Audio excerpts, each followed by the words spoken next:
Sangye Rupa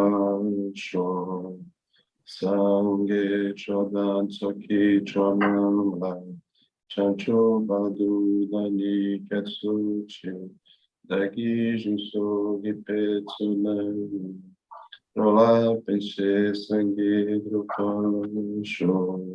Sangye Chodan Soki Chonam Chancho Badu Dani Katsuchi Dagi Jinso Gipetsunan Nova Pinche Sangue do Paixão.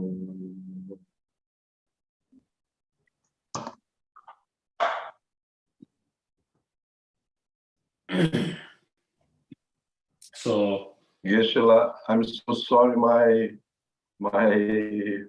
pronunciation, it's Thubten. yeah, so horrible. I was so upset.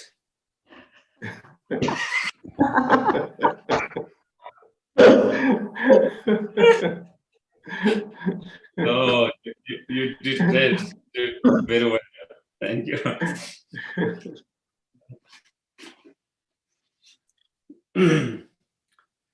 So let's take a few moments to generate a good intention, motivation for being here. First, we try to watch our breath mindfully for a few seconds.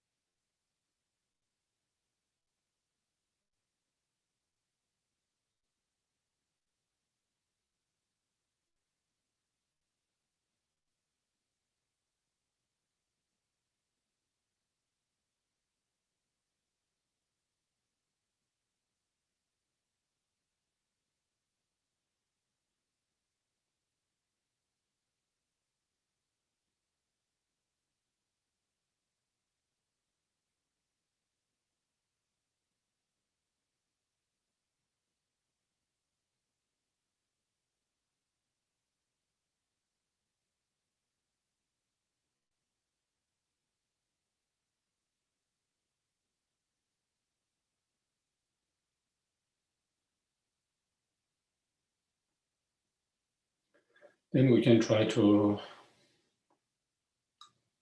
generate a good intention, for example, by thinking, by us coming here together,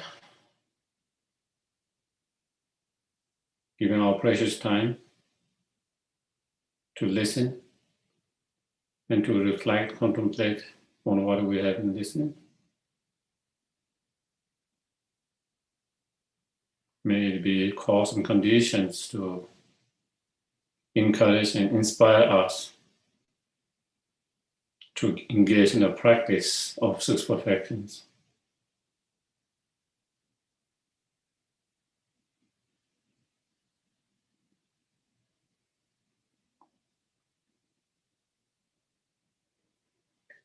And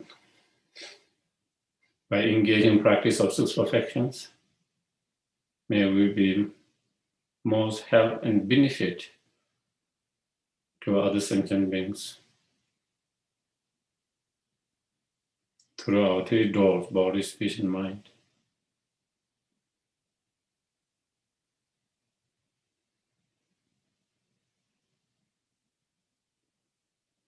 We may be causing conditions to achieve our highest potential, the fully awakened state of the Buddhahood. So we can be most and greatest help and benefit to each and every sentient beings.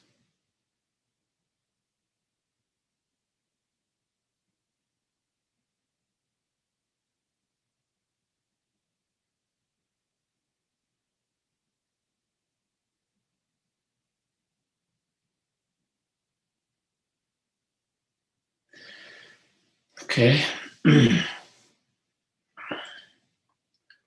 So today's topic, as you all are aware, is the six perfections. So last week we discussed about cultivating the bodhicitta mind, And once we have cultivated the bodhicitta mind, the main practice of bodhisattvas is the practice of six perfections. So the practice of six perfections are, the practice of perfection of generosity, the practice of perfection of moral discipline, and the practice of the perfection of patience, and the practice of perfections of joyous effort in virtues, and the perfection of meditative concentrations, and the practice of perfection of wisdom. So those are the six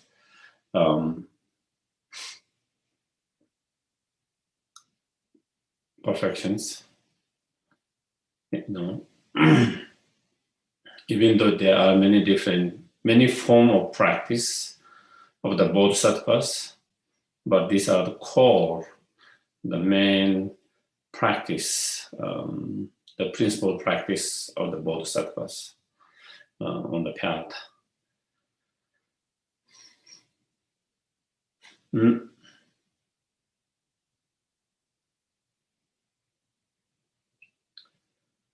For the bodhisattvas, or who aspire to be a bodhisattvas on the path to enlightenment, the purpose of wanting to achieve enlightenment is to be benefit to sentient beings. That is the only reasons, to be benefit to sentient beings, and to work for happiness and the well-being of sentient beings. And when we talk of sentient beings, we can talk about sentient beings, the other sentient beings, and oneself, because one is also one of sentient beings. So basically, it is to work for the benefit and well-being and happiness of others and oneself. And the practice of six perfections is to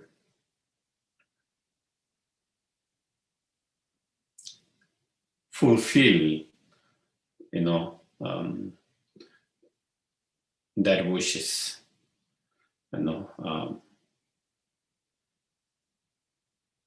to benefit others and oneself. So in terms of those practice, through the practice of generosity, mainly is to help and benefit other sentient beings, by supporting their needs, by supporting and helping with their needs.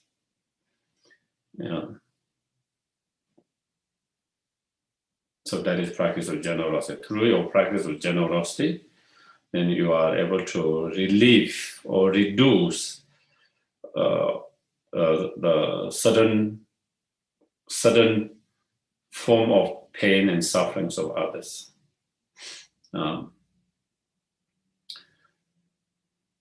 So through the practice of generosity, we can be benefit to others, but it cannot be great benefit if we practice generosity with a harmful speech,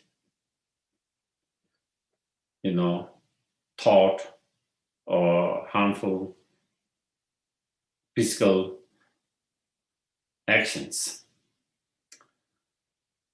So in order for the generosity to be greatest benefit, so then we try to stop or refrain from engaging in any kind of harmful thought, speech, or physical expressions.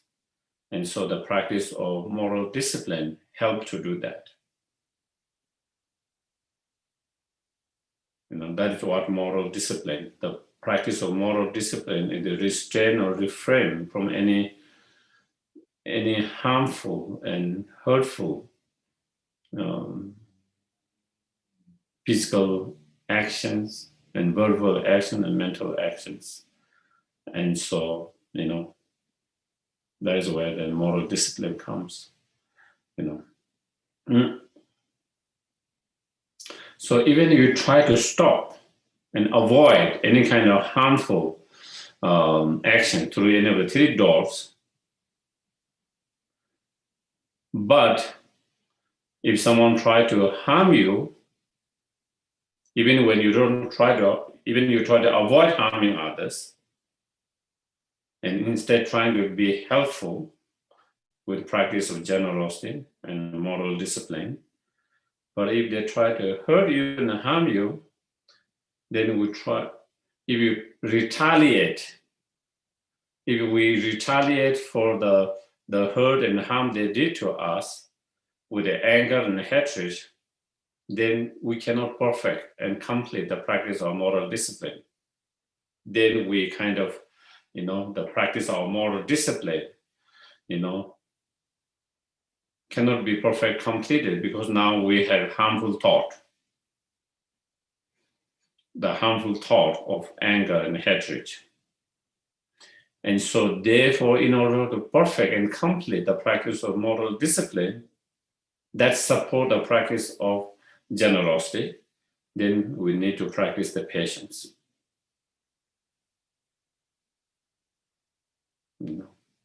And so when we practice the patience and moral discipline, then the practice of generosity becomes even more beneficial, more helpful, even more powerful to be benefit and help to other sentient beings. And that is so those three practices are a practice to help and benefit other sentient beings. Mainly, of course, it also helps and benefit oneself. There's no doubt about that.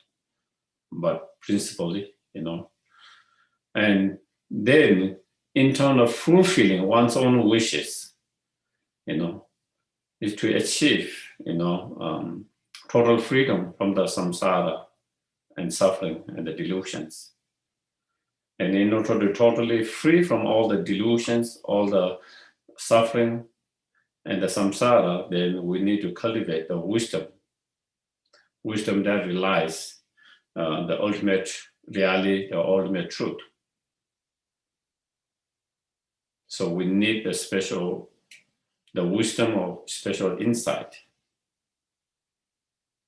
In order to develop the wisdom of special insight, then one needs to develop meditative concentration. Without meditative concentration, it's not possible to cultivate the wisdom of special insight. And in order to develop meditative concentrations, if you are lazy, and if you don't put effort, there's no way we can cultivate meditative concentration. Therefore, in order to be able to develop meditative concentration or shamatha, then you need a joyous effort in your practice, meditation, virtues. And so therefore, those three are needed to fulfill the well-being of oneself. So the first three are needed to fulfill the well-being of other sentient beings. And those three are needed to fulfill the well-being of oneself. And thereby when we have practiced all these six, then we are able to fulfill the well-being and happiness of others and oneself, of all sentient beings. So that is,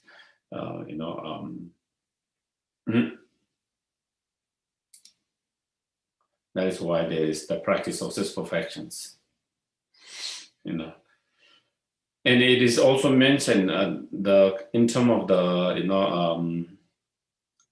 the sequences, why generosity first, and then moral discipline second, and then patience third, joyous effort fourth, and then meditate concentration of wisdom, is there any reasons? Is there any reason why those practices are put in that order? And Buddha gave those teachings and practice in that order because he said, the previous practice are more easier than following practices. For example, the practice of generosity is more easier than moral discipline, and the practice of moral discipline is a little more difficult than generosity, but it is more easier than the patience and so forth, in terms of, giving the practice that is easier first, and once we are trained in that, and then we go on the next step, which is, a little bit more difficult than the first ones. But also, each of those earlier practice support the following practice. For example, when we practice a generosity, we learn to not to hold on the things mentally, with our stingy mind, miserly mind. We learn to kind of share and give, through the practice of generosity. So when we learn and train our mind to share and give instead of holding very tightly, clinging very tightly, with the stinginess, then we train our mind, to be less clinging and attached to the objects.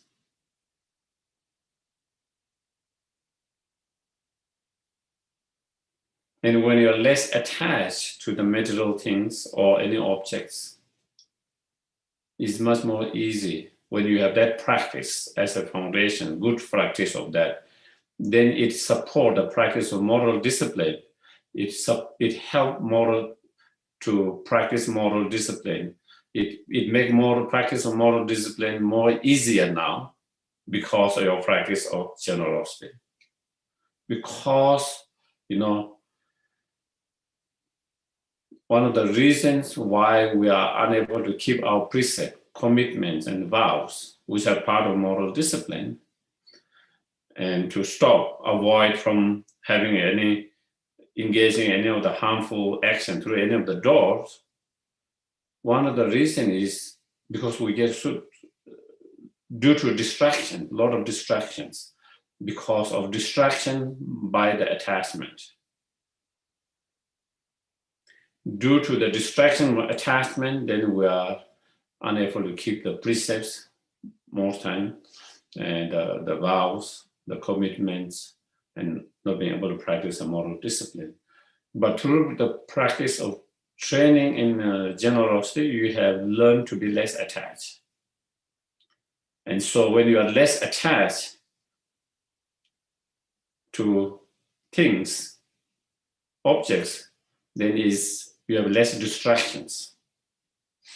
And with that kind of less distraction, you are able to keep whatever vow, commitment, precept better,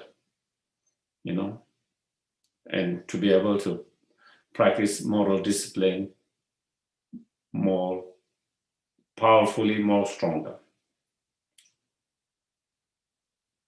And once we have trained our mind in a moral discipline of trying to avoid any kind of hurtful and harmful actions through any of our three doors, body, speech, and mind, when you have that strong practice, then again, that practice support the next practice, the practice of patience.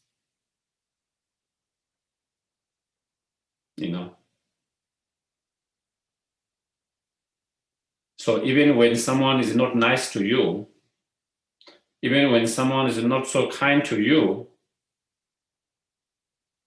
through their, actions, through their attitude,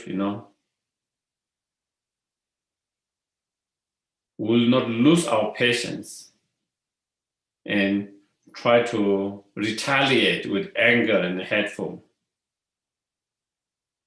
because, of your practice of moral discipline.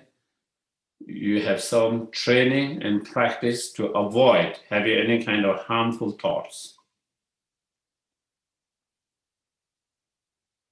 And since anger, trying to retaliate with anger and hateful is a harmful thought, so you already have good practice through moral discipline to be able to refrain, restrain, avoid from responding or to retaliate with such anger.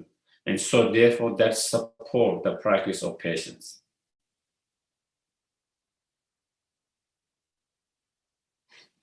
And then when we practice in the practice of patience, and when we have strong practice of patience, if you have a strong practice of patience, you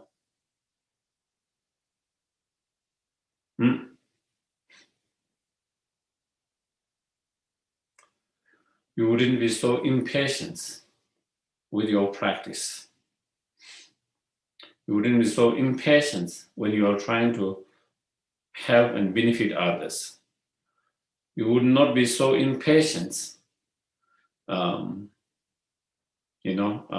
when you're trying to engage in the virtues, any kind of practice, meditation virtues.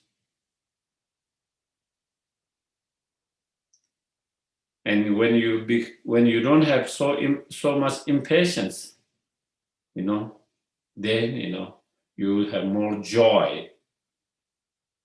You will have more joy when you practice.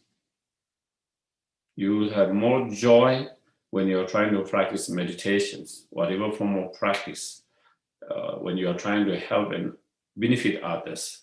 You will enjoy more doing those virtues, because one, you will not be so impatient about that, because when we become impatient, then we don't enjoy doing that. Whatever you are trying to do, when you become very impatient about that, you stop enjoying that. But when you have if you don't become impatient but more patient, then you will start to enjoy more. And also through the practice of patience, you will not be easily discouraged by some of the challenges, difficulties, adversity that we might face while we are trying to practice the virtues. So you will not easily give up. And so therefore, not being easily discouraged, not being easily giving up, not being impatient, will support and help the practice of joyous effort in your virtues. So, so the practice of patience support the next practice of joyous effort in your virtues. And when you have a strong practice of enthusiasm or joyous effort in your virtues,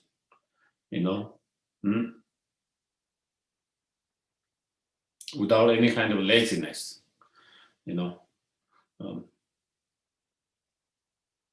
then, you can develop shamatha or meditative concentration easily and quickly. At the moment, it's very difficult for us to develop, meditative concentration or shamatha, because, we don't do enough meditation. And we don't do enough meditations because we don't enjoy doing them so much. Even though sometimes we have excuse, or I don't have time, I'm too busy. That is only excuse. If you really enjoy it, you will find a time. If you really enjoy it, Whenever you have time, you will immediately try to do meditations. You will not miss your meditation even for a day because you really enjoy doing that. And so we will have more time to focus and practice and meditate because we really enjoy doing that. And so when you have, less laziness or no laziness, and when you enjoy in your meditations, then you will be able to find more and more time to meditate, practice, and then that will help to develop the meditative concentration or shamatha more easily, more quickly. And when you have the shamatha or meditative concentrations, then that will help to develop the special insight, the wisdom realizing the emptiness, special insight. At the moment, even when you try to meditate on emptiness, our mind is not fully there in meditations, Our mind is only half there, sometimes not even half. You are trying to meditate, you are on the cushions, but your mind is busy about planning what to do after your meditations,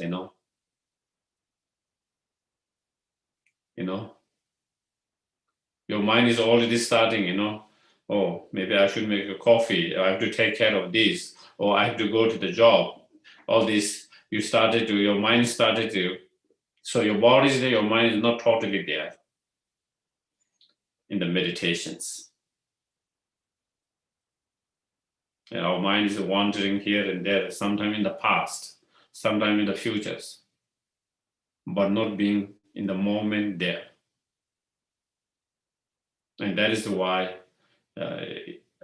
we struggle to have a good result from our meditations, because our mind is not totally there, not fully there, even when you are trying to meditate. But once you have developed that kind of single-pointed concentration, then, whatever subject matter you kind of focus on, then your mind will be fully there, without any kind of wandering, your mind fully, then, then your meditation become 100 times, 1,000 times more stronger, effective, powerful. And so when we direct that shamatha to meditate on the ultimate nature of your mind and the phenomena, then you can cut and break down the ignorance and have the correct realizations of the fundamental ultimate nature of the mind and phenomena, and have the realization of the wisdom realizing the emptiness.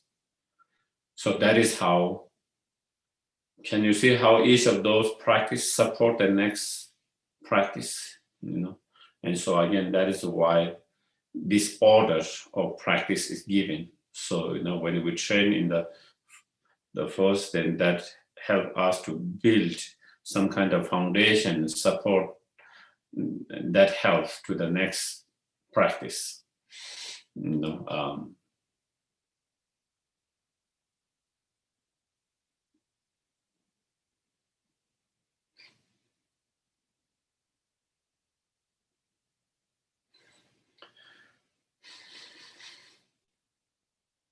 So again, last time when we discussed about the topic, we discussed, it's a big subjects, 6 perfections to cover in one sessions. So, but still, kind of try to just kind of touch on that, and now maybe, because we are going to talk more on the 2 last perfection, the karma abiding or shamatha, and the emptiness, the wisdom, in the next session, in the next week. So maybe I can kind of discuss a little bit briefly on the first four of here, So first, the practice of generosity,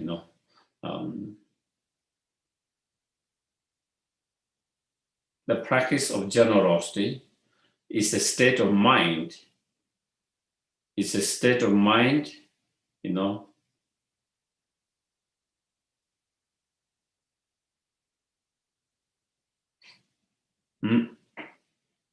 Instead of feeling miserliness, feeling rich,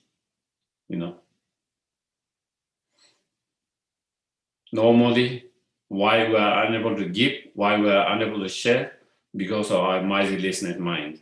Oh, if I share, if I give, what will be left for me? What will happen to me? What will be left for me? That kind of fear, because of that kind of, clinging and stingy and miserliness in mind is kind of poor state of poor mentality. Whereas the practice of generosity mind is the mentality of rich persons, where you feel you have so much to offer, that you feel you have so much to give, you feel you have so much to share, It's regardless of your external situations, but in terms of the mind, it is that rich mentality, feeling, the mentality of feeling of, I have more than enough. I have so much to be able to share, to give,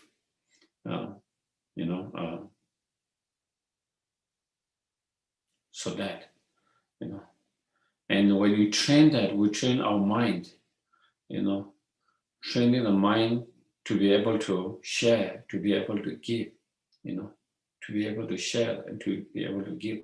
And perfecting that mind, perfecting the mind to be able to share and to be able to give is the practice of training your mind of generosity. And of course, if we have that kind of mind, mental attitude, when we have that kind of state of mind, where you feel you have more than enough to share and give and help. When you have, you will help, you will share, you will give. Because there's nothing that holds you back from giving, from sharing, from helping. At the moment, even when we have more than, even though we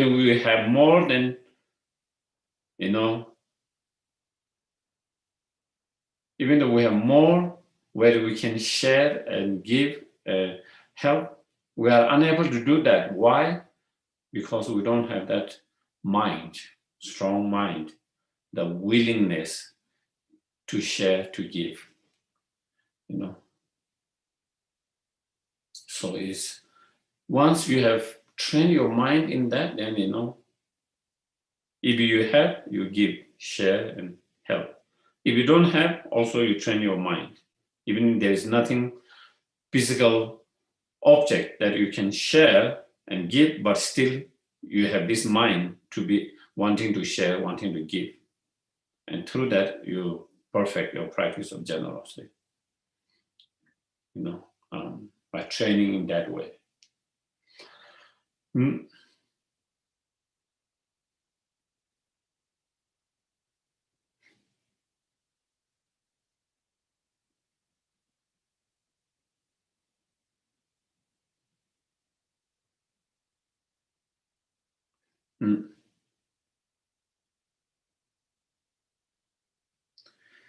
Yeah, and then in some of the practice of generosity, out of that mind, the mind to share, to give, to help, with that mind, then, the generosity of material things, objects, the generosity of, knowledge or educations, especially Dharma knowledge and educations, you know, and then generosity of, you know, fearless. That means, you know, giving protections, saving and protecting, for example, any beings, you know, who are in the fear of being harmed, being destroyed, then we try to protect them, you know, from being killed, from being harmed, you know, and thereby giving them fearless, because when they are in that kind of situation, there's a lot of fear, you know, fear. So protecting them, giving them fearless in that way, you know, is again kind of your generosity of, and the generosity of love, you know. So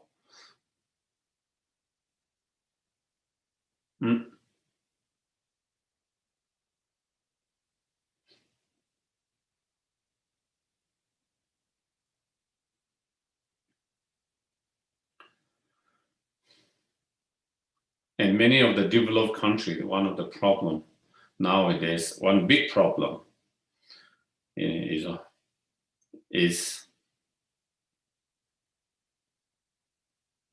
not due to the lack of material things, due to the lack of true love, compassion, and care, where the society, individual and society is having a lot of problems, you know.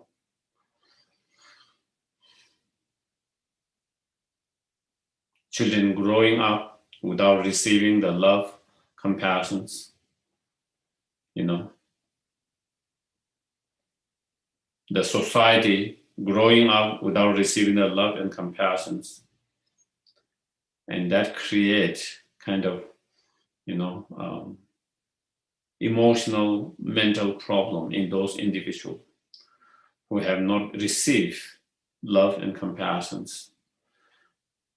And when there is so many of those individuals who have that kind of emotional, mental problem, then it becomes a big problem to the society itself as well, individually and from society point of view, you know. And unfortunately, you know, that is the reality in many kind of developed countries,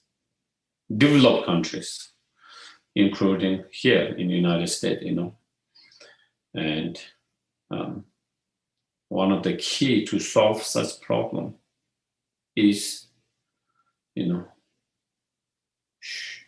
expressing affections, love, compassion is the key to a healthy individual and a healthy society.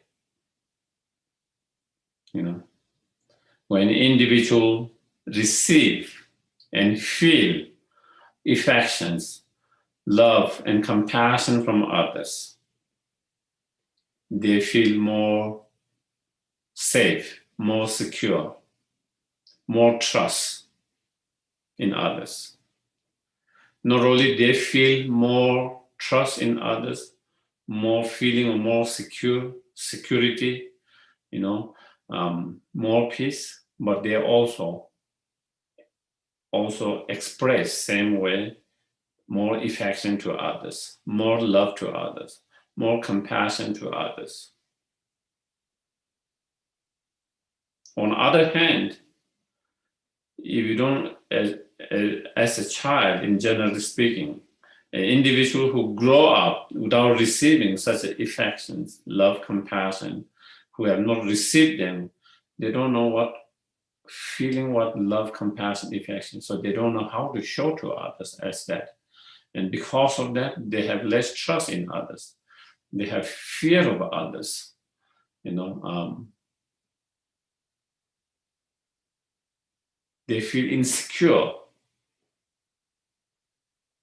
And, you know, I've seen so many people here, you know, who doesn't trust others.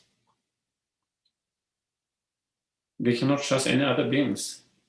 And basically because of, you know, when they were young, you know, they grew up, you know, in a very difficult environment where they didn't receive the affection, love, and compassion.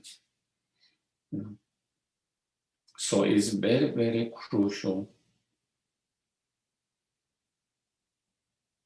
to show and to express affection, love, and compassion. So the generosity of the love is very, very, very crucial part.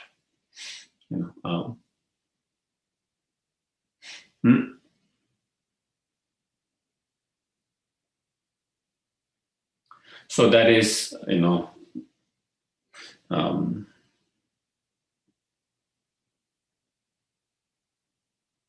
generosity. Okay. So briefly, the practice of generosity. Okay.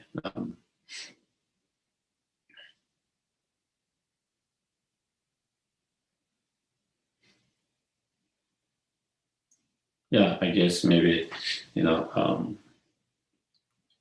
giving our time, our energy, our skills, our service to individual or to any kind of organizations is a practice of generosity, okay? When you give your time, when you give your energy, when you give your service, when you share your skills that can help and benefit that individual or any kind of organizations, that all of them are also part of practice of generosity, all of them are part of practice of generosity. So, so we can be generous with our time, our skill, our knowledge, yeah.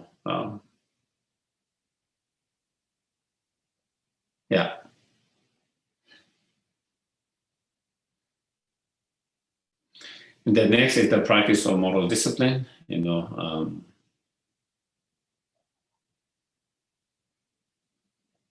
as mentioned in the practice of moral discipline is to avoid or restrain or refrain from, any harmful action to the body, physically, such as taking the life of others,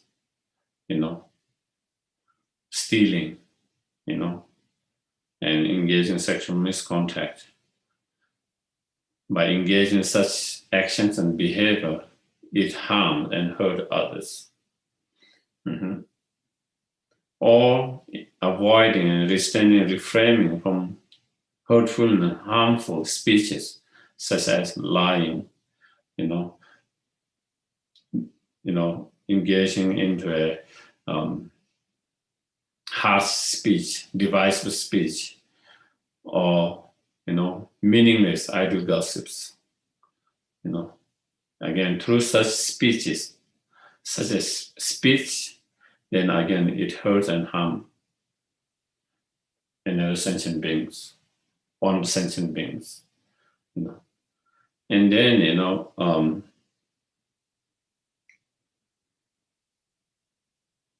avoiding, restraining, refraining from a mental harmful state of covetousness, ill will feeling, and wrong view. That is harmful to oneself and harmful to others, directly, indirectly.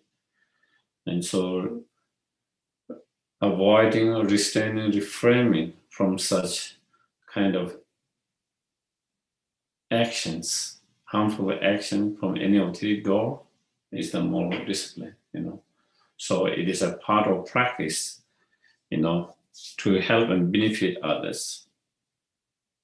The practice of both sattvas is to be benefit and help to others, directly, indirectly, all the time, as much as others.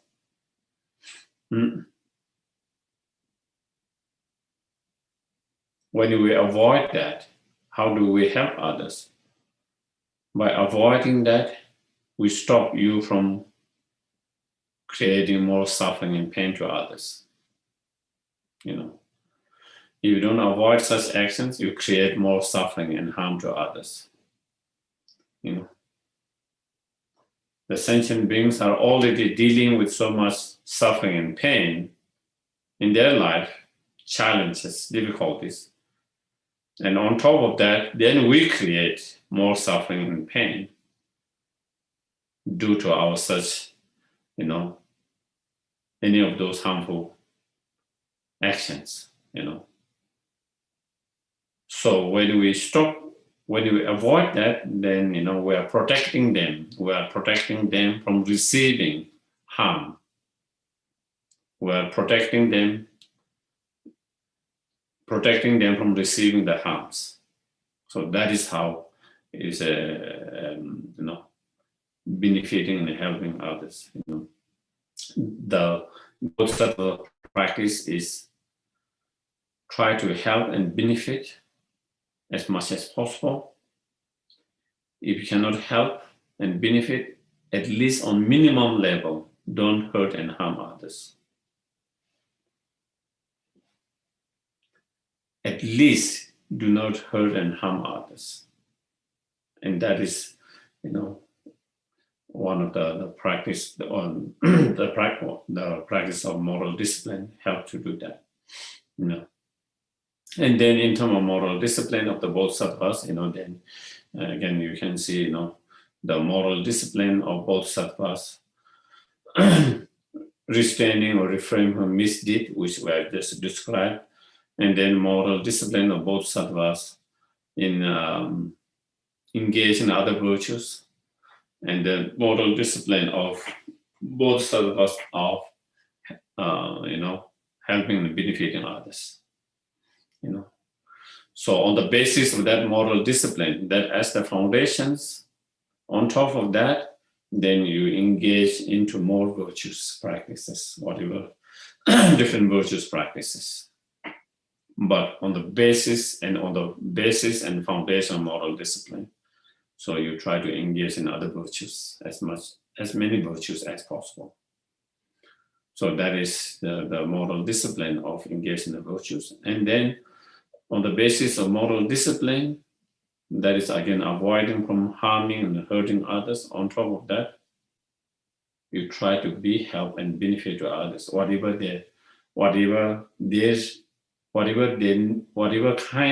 kind of help and help they need, and that you can provide, that you are able to provide.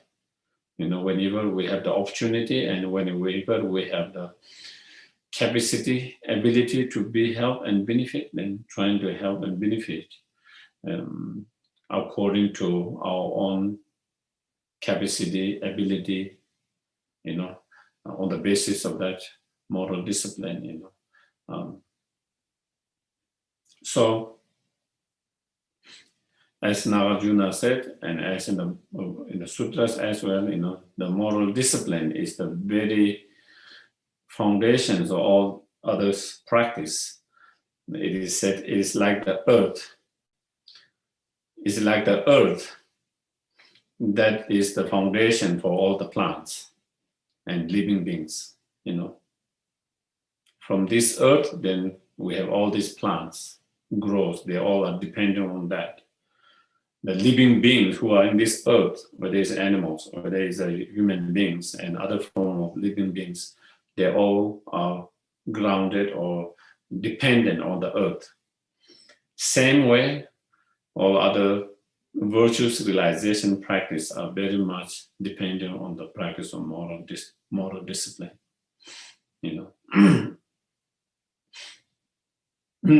So it's very important and foundational,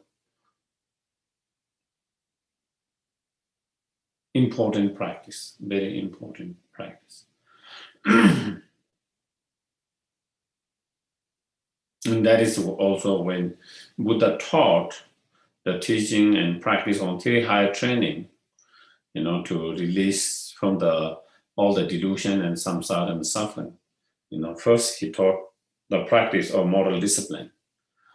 Because if you have good moral foundation, moral discipline, then you can develop the material concentrations. And if you have good meditation concentration, then you can develop the wisdom. So again, from that point of view, again, is the very important foundation of the practice that we need to develop, and that is the practice of moral discipline. And then third, the practice of patience. Okay.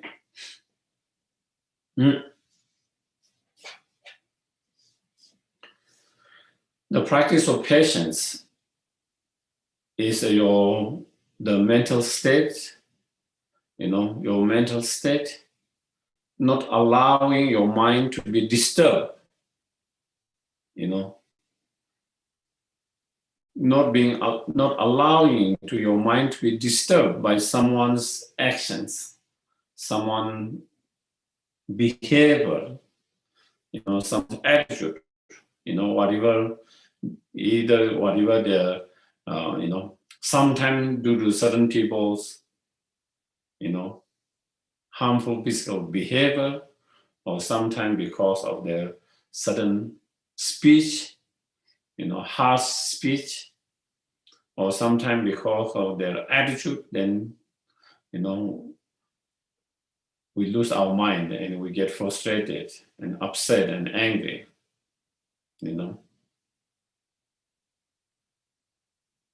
And so the practice of patience is not to lose your mind, even by such whatever another beings or whatever situations. It could be because of someone's attitude and behavior, or it could be because certain situation in our life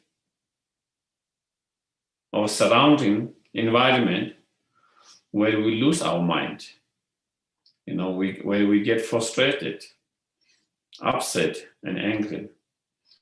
So the patience is the practice to train your mind not to be upset, not to be too frustrated by that events, actions, and so forth. Not to get too frustrated, not to be angry, not to be upset. So if your mind is not upset, if your mind is not angry, frustrated, first of all,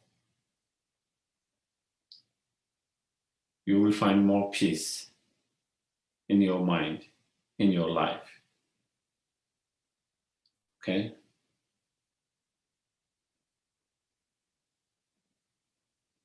And when you are more peaceful, more stable,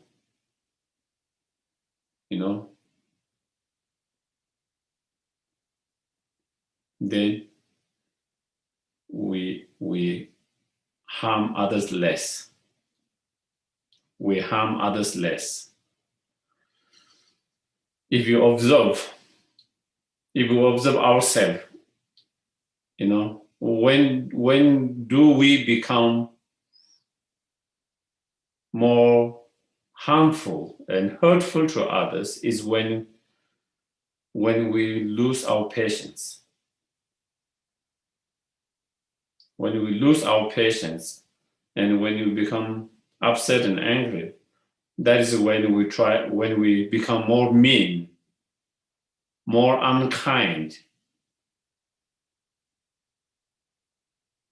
On the other hand, when you are calm, peaceful, patient, you are less mean to others. You harm and hurt others less. It is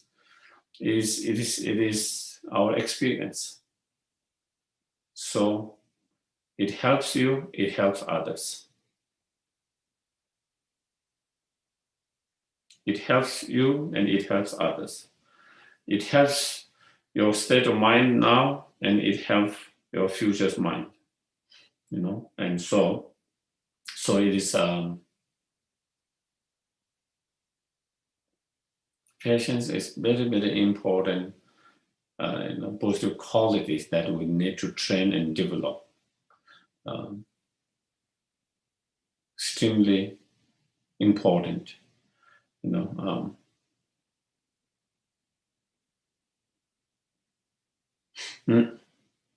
we have to be patient with ourselves. We have to be patient with others. You know, we have to be patient with different situations, events, circumstances. And if we learn and train our mind with more patience, you know, you will find your life much more happier, much more happier, much more happier, much more peaceful, you know.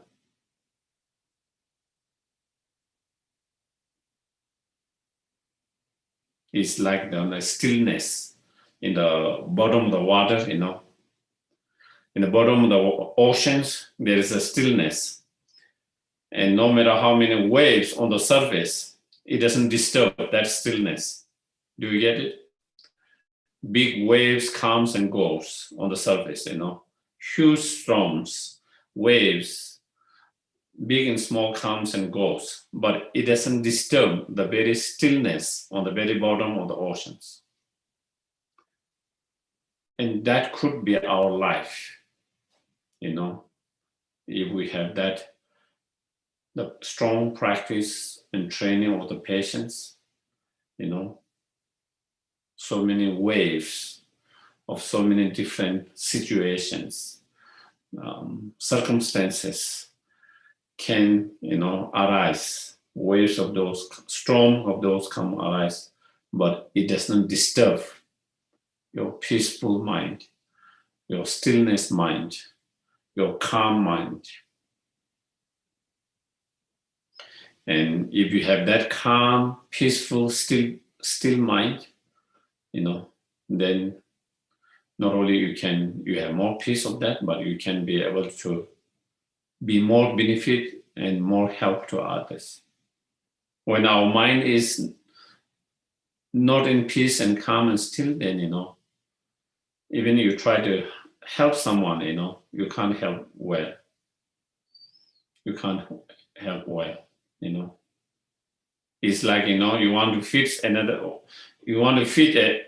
let's say you see an animal, you know, hungry animals, you know, and you want to help feed, you know, but then your mind is irritated, you know, your mind is upset and angry, and the dog, the dog or whatever animals, it doesn't eat, then you get upset, you know. And instead of being able to help, maybe you might even hurt and harm, because your mind is disturbed, and so you are unable to help in a better way. So to help, to be able to help even someone, you know, in a greater way, better way, it's important to have that kind of peaceful, calm mind.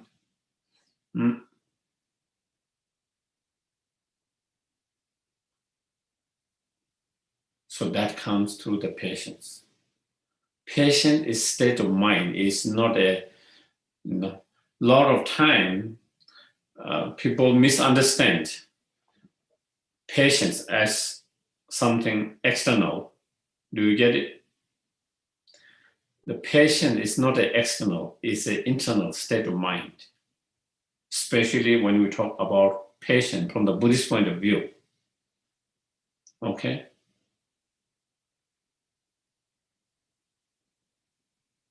It's not the response, because normally when we think patience, you know, instead of understanding the state of mind, we seem to kind of rely more on the response. You know, if someone is nasty to me, I don't respond.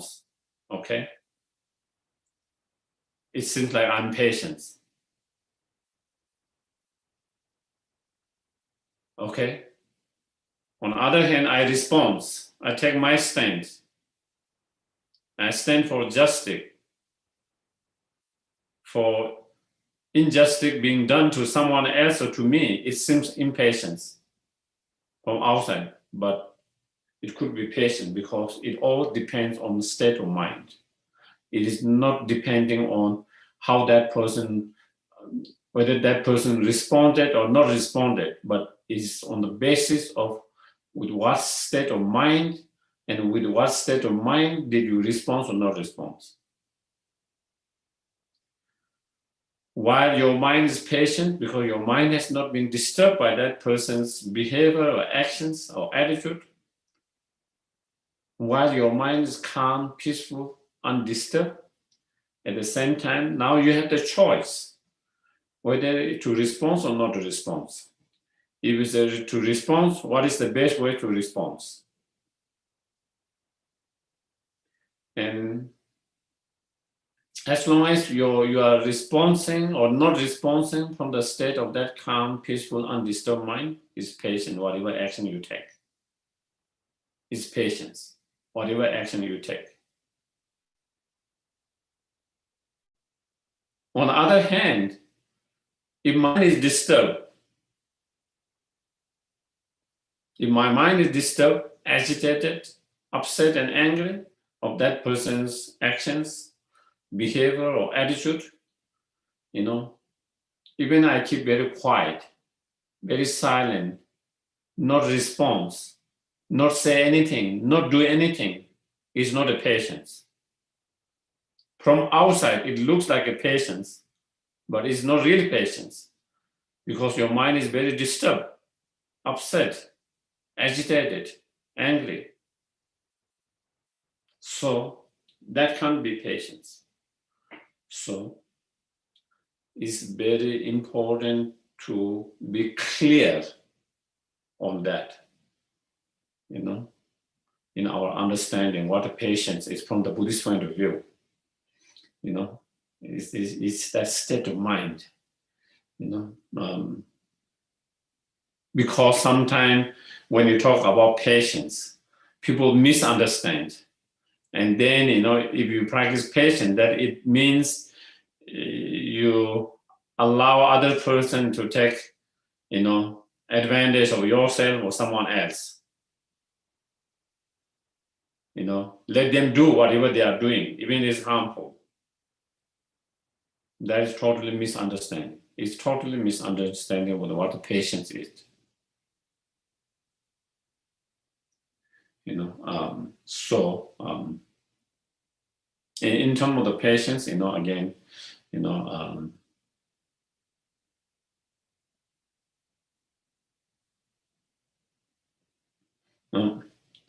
the patience with someone, who create harm to us, that is one patience, being patient.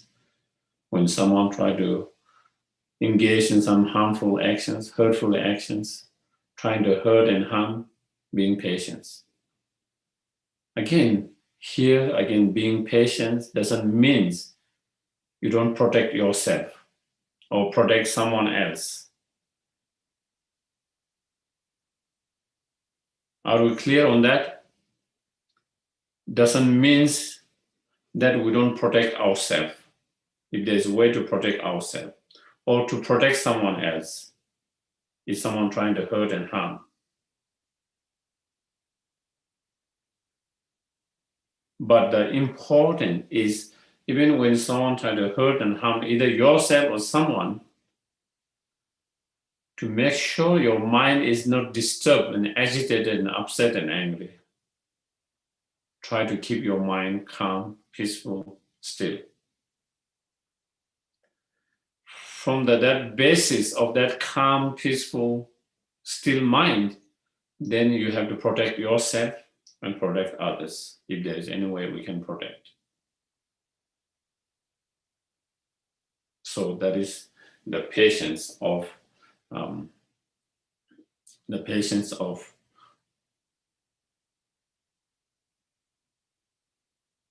being patient from the harm done, and then the patience with the difficult experience and situations, sufferings, challenges, adversities, that we might face in our life,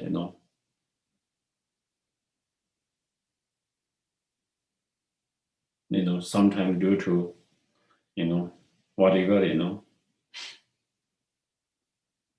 sometimes we have physical health issues or emotional and mental health issues, and that can upset us, that can upset us, that can make our mind agitated, upset and angry, why did this happen to me? Why should it happen to me? And all kinds of different things. And then, that upset and agitate in our mind. And when that happens, we experience double sufferings.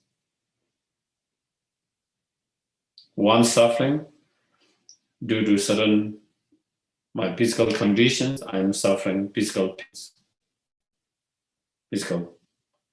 On top of that, my mind get agitated, upset, frustrated, all that. Then now I'm experiencing physically and mentally suffering.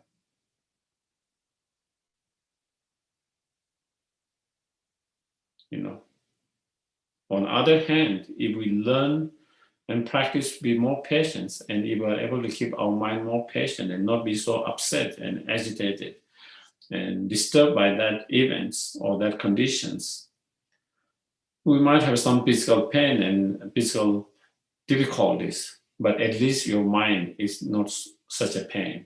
At least your mind is more peaceful, calm, due to the patience. And your mind is more peaceful, calm, more patient. Also, whatever treatment that you are taking for your physical situation, health, responds better because of your better state of mind. On the other hand, when our mind is in negative state of mind with all these negative emotions, even the treatments doesn't respond so well. Physical treatments does not respond as well as it can be. So therefore, again, and by being upset and angry, it's not going to change my physical situations. Whatever physical health issue I have is not going to make any difference. Change it for better. Probably it makes worse, as I mentioned before, your mentals, when your mind becomes so negative in that way. So I'm just giving one example of just, one situations of health, but that it could be in many different things, in our life. Sometimes we have difficulty with our finance situations, our job.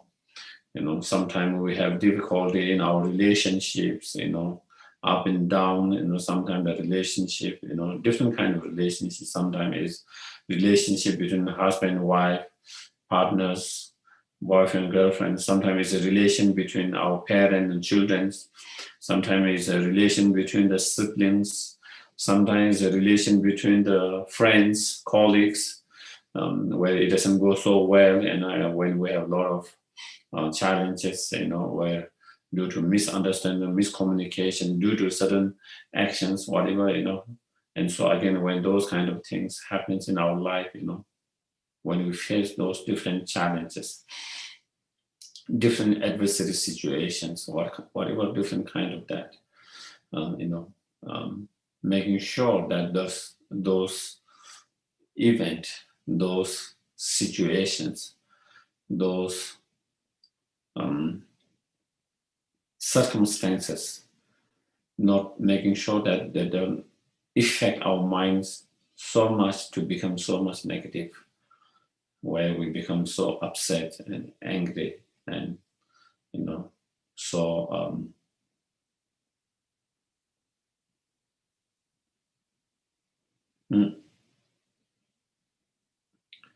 makes so horrible, due to that. And to keep our mind more positive. And when you have patience, then we will be able to keep our mind more positive, more positive. And if there's anything that can help us, to overcome the storm that we are going through, to survive from the whatever storm, big storm that is coming in our life at the moment, if something can help you to hold on, it is your positive state of mind. It's your positive state of mind that can help you go through that storm, pass through the storm without being so much damage done. Without doing so much damage being done, if you can keep your mind positive. All this will pass. It's not going to remain forever. Impermanent changes. Even though sometimes we feel it's not going to change in that when you are in that state, when you are in that difficult, turmoil, very difficult situation, adverse situation, sometimes it might feel that it's never going to end, it's ever going to last. But the fact and reality is we have to remember nothing remains same all the time. That will also pass. Just as so many other challenges that have come in our life in the past, they have also passed. So will this pass, And so therefore, try to keep your mind as positive as possible and not allow your mind to get negative. And the practice of patience will, help us to be more positive and less negative. And to deal with that, the difficult challenges that we are facing now, going through now, And so always, the point is always trying to look something positive in those, even in those difficult. It's all about training your mind to see something silver line in the darkness. It's trying to learn to see the light in the darkness, because there is always, if you really look, if you really analyze, there's always some light in those darkness. There's always silver line. There's something positive. Sometimes we cannot see it when we become so negative. But if we keep our mind more positive, we can see that. And if you see that, then, as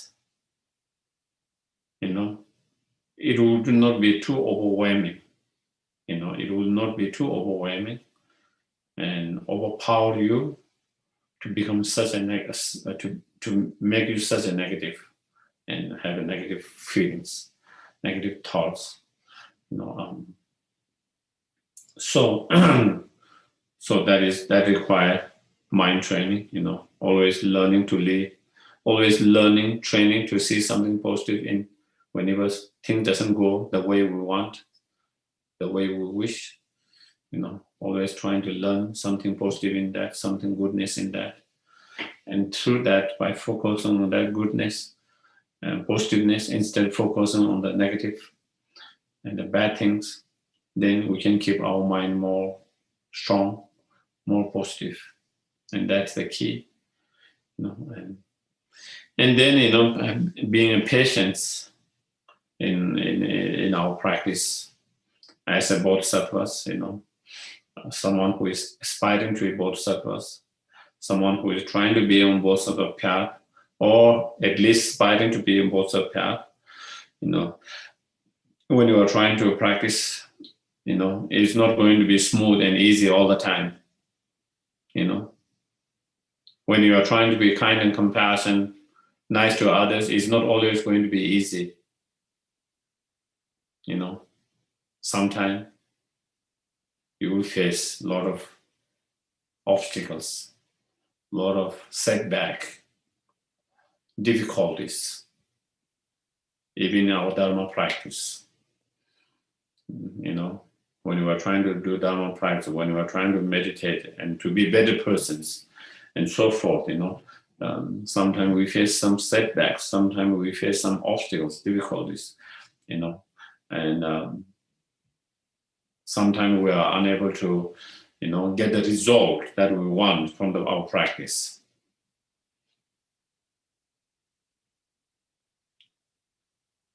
Or sometimes we are unable to get a result as quick as we want. And then, we lose patience, become impatient, and become discouraged. And then sometimes we give up the practice, So we need the patience with our practice. We need to be very patient with our practice. If we have the patience, then, you will not be easily discouraged. You will not be easily discouraged, Even sometimes when we are unable to have a good result from our practice meditations, even we are not being able to have result as quickly as we want and wish, or even when we are unable to have a better or stronger result, still, you will continue on your path.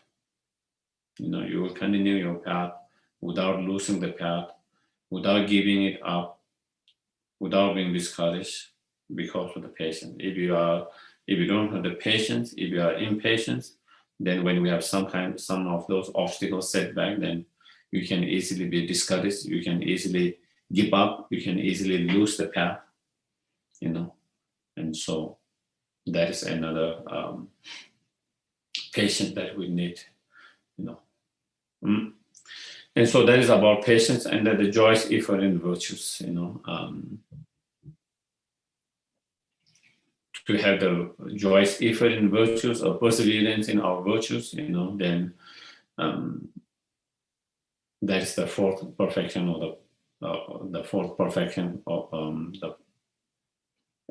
the fourth perfection, the perfection of perseverance, joyous effort in our virtues, again, trying to overcome the laziness, and then, trying to build up confidence in your practice, and trying to bring joyfulness in your practice, And then when we bring a joyfulness in our practice, and when we continue to practice, knowing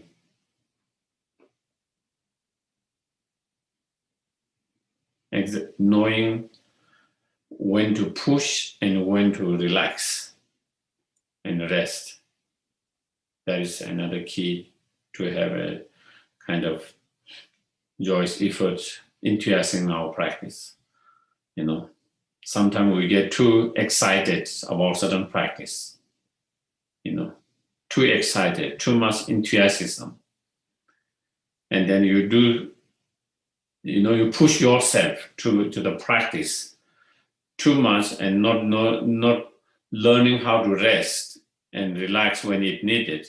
And then sometimes you break down because you push yourself too much. Because you push yourself too much, because you get too excited and too enthusiastic about it. And we didn't take care of ourselves to kind of learn to kind of rest and relax when our body needs it, when our mind needs it. Sometimes our body needs, sometimes our mind needs to relax and rest. Sometimes our body and mind relax too much, rest too much, and become lazy. And in that time, we need to kind of push a little bit. We need to push a little bit. So it's all about learning how much to push and how much to rest and relax. And if you know exact balance, there are two things, how much and when you need to push it, and how much and when you need to relax and rest. If you know that balance, then you will enjoy your practice, and it will be more stable, and you will have more continued enthusiasm and joyfulness in your practice, in long terms.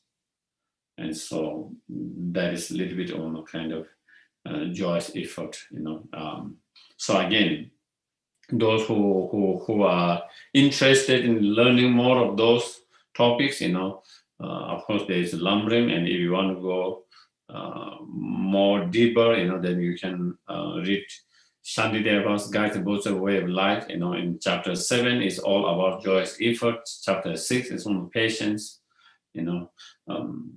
Chapter 5 and 4 is more on moral disciplines. And so then, chapter 8 is on concentration, meditation. And chapter 9 is on the wisdom. So you can kind of study more. Today here we just kind of touch on them a little bit. So then I will kind of open for a couple of questions before we.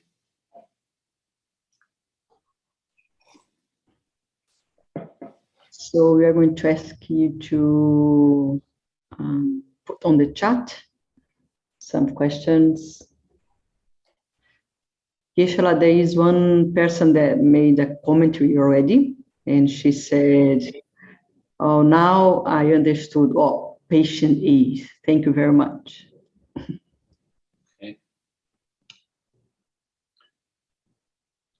Okay. And does anyone have any questions? If so, yes. Thank you very much for your teaching. I wanted to ask you, on one hand, there is this sequence from the first to the sixth perfection in terms of the difficulty of our training.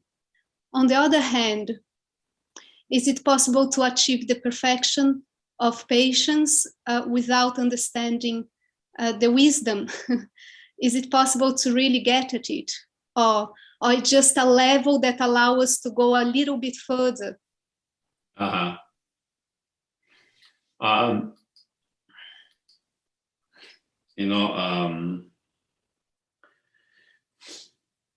Even without the wisdom, I think you can still achieve certain level of patience. Definitely you will not be able to perfect the patience, but definitely you can achieve quite high level of patience, because even you might not be totally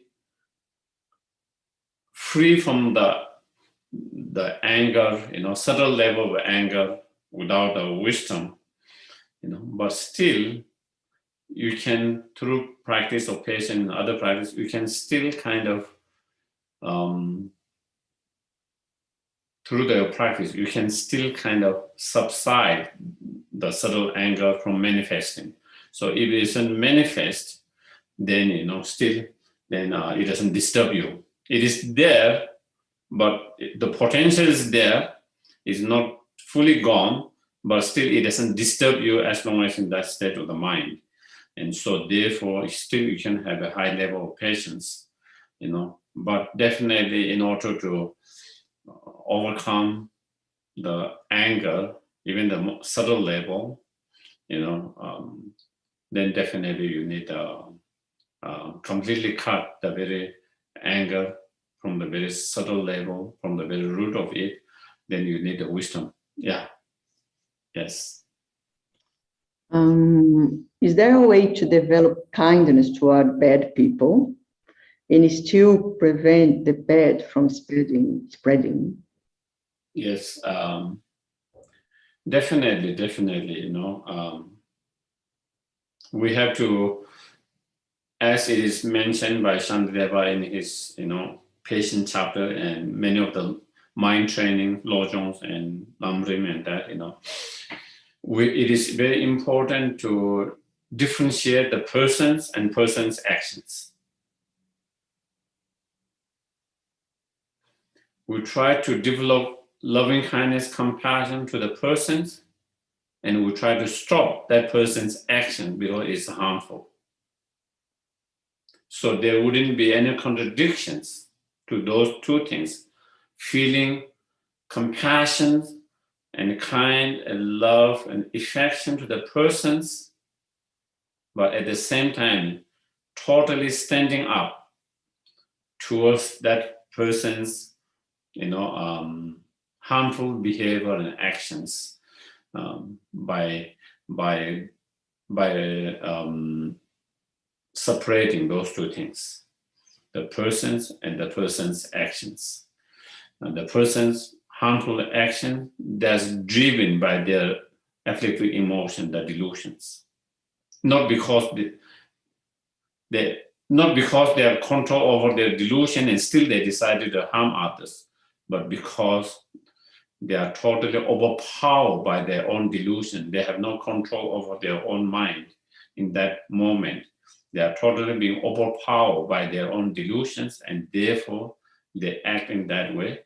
And with that kind of understanding, we can still feel compassion for that person and not agree with that person's actions and kind of stop from that person engaging in such harmful actions. Yeah, it's absolutely possible when we it is possible when we differentiate and separate the person and the actions. If you don't do that, then it will be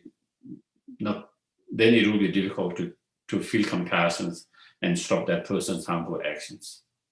But once we are able to differentiate and separate those two, then it will be possible without contradictions. Yeah. Okay. Geshe, and how can we separate this? How can you are able to separate the person from the action? Yeah,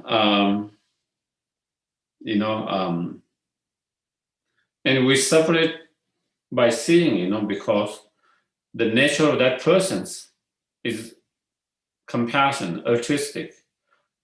The nature of that person is Buddha nature. That person's a Buddha nature. By nature, on fundamental level, that is a good person.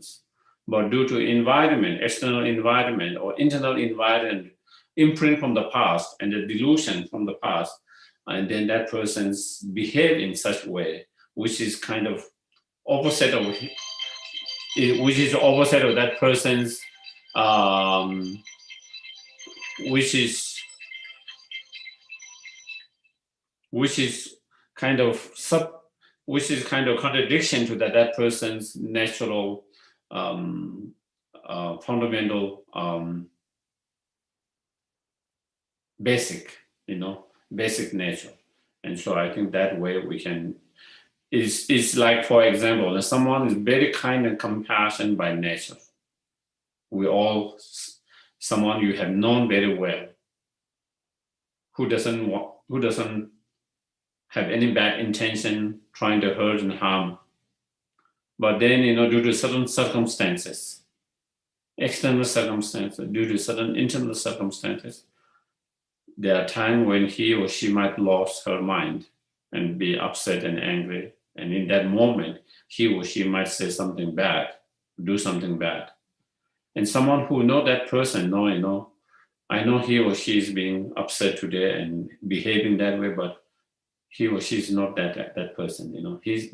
This is not his nature. It's not her nature. This is not who she is.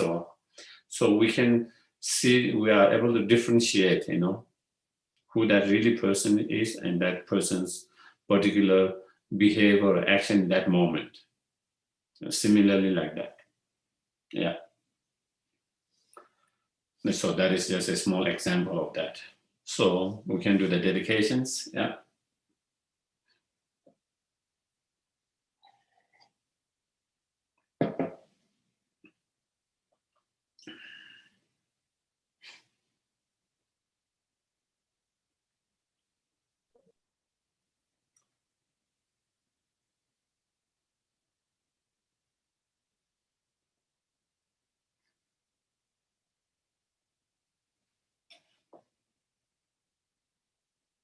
Os mestres dessas ações virtuosas, que eu rapidamente alcance o estado de um Guru Buda e que todos os seres viventes, sem exceção, a esse estado do eu adi. A suprema joia da Bodhicitta, que ainda não surgiu, surge desse, e que já surgiu, nunca diminua, mas aumente cada vez mais. que a preciosa visão da vacuidade que ainda não surgiu, surge cresça, e aquela que já surgiu nunca diminua, mas aumente cada vez mais.